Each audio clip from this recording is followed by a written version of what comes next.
All right, so we've made it to World War One. I hope that the reading up to this time has led you to World War One.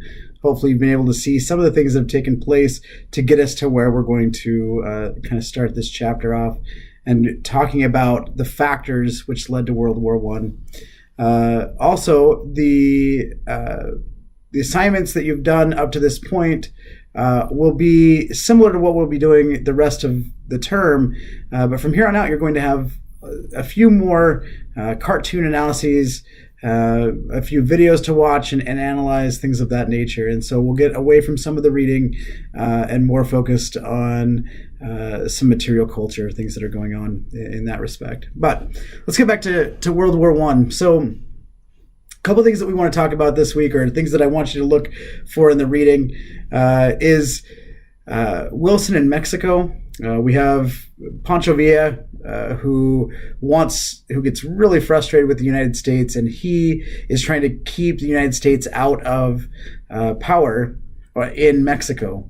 Part of the problem is that Wilson thinks that maybe we should be involved in Mexican politics since they're a neighboring country to us. And so after a few failed coups, he goes down to get involved in government in Latin America, specifically Mexico.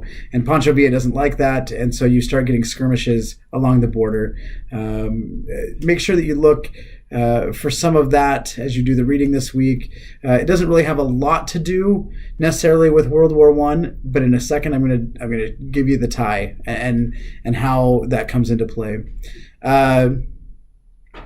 Causes for World War One. You have multiple factions that have broken up in Europe, and things are going on to where there are allies dealing with one another, but through back channels, and you kind of have all of these countries in Europe who keep looking to another country to be an ally to them, and so that when something goes down, when something ends up happening, you're going to find that one country gets frustrated with another country, and that brings in several other countries because they've allied themselves with these countries, and so that's part of the issue. The compromise comes between the German Empire, Austrian, Hungary, and Italy, which we see, and then the assassination of the Austro-Hungarian throne by a Serbian nationalist, which sets off World War One.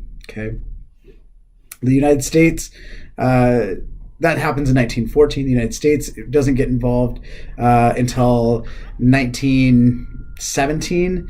They're frustrated with some of the things that Germans are doing with their unrestricted submarines, and so they are in the Atlantic, and the United States is not happy. And but they kind of still stay out of things, as you'll read this week, until they find the Zimmerman telegram, which then they find that offensive, I guess. They find that frustrating because Germans want to incite Mexican violence against the United States, or really enact war against the United States, which then brings the United States into the war, into World War One. So if we go back to Pancho Villa on the border and Wilson trying to control politics in Mexico, when they find out that, hey, wait a second, you're trying to get involved in politics in Latin America, we're trying to do that. Like, you can't do that. It causes a big rift, and all of a sudden Wilson decides that we're going to enter the war. And so here we are in the war. However, as you'll see, we were already in the war. We weren't just fighting in it, or we just weren't fighting in it yet. However, we were selling goods, food, ammunition, guns, things of that nature, to both sides, and that. In that respect, we were economically in the war in some respect. So you're going to come across the Treaty of Versailles. The United States does not ratify the Treaty of Versailles, and Congress, Republicans in Congress aren't happy with Wilson, and so they don't get behind him with the Treaty of Versailles and don't sign it, and so we don't join the League of Nations, which was kind of our deal. We had kind of set that up so that we could come together as a country. Okay. Okay, or as a global society rather, so that much like the UN today, the League of Nations would have watched out for one another, and you would have had a coalition of countries. Lastly, the consequences of World War II. I think the biggest consequence is that it's going to lead to World War One. Sorry, the consequences of World War One. The biggest one is going to lead to World War II, and that is due to the war guilt clause that was laid out by the other countries.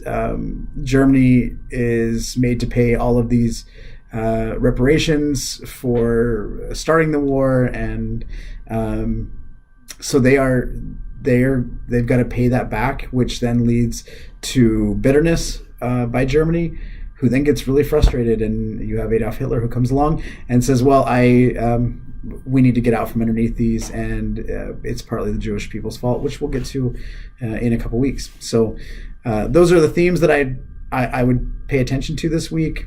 I do have you reading a small portion about race riots, just because that's what I do. And I hope that as you read that, you can see some of the things that are going on abroad and at home, and see one of the videos that I have shown in other courses, but I don't think I'm showing it in this one, is really this video of African Americans who returned home after World War One, and how they went right back to where they had been before. So they go and fight, and they find some sense of freedom, and then when they get home, they are looked at as terrible people again, soulless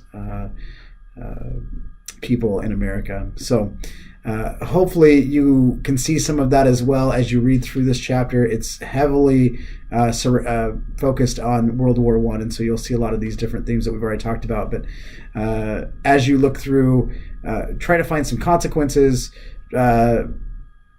of World War One and some of the causes of World War One as well. Those will help you in the test as we move forward, the test is next week. So if you have any questions, email me and let me know what you're thinking, and we'll see you next week. Thanks.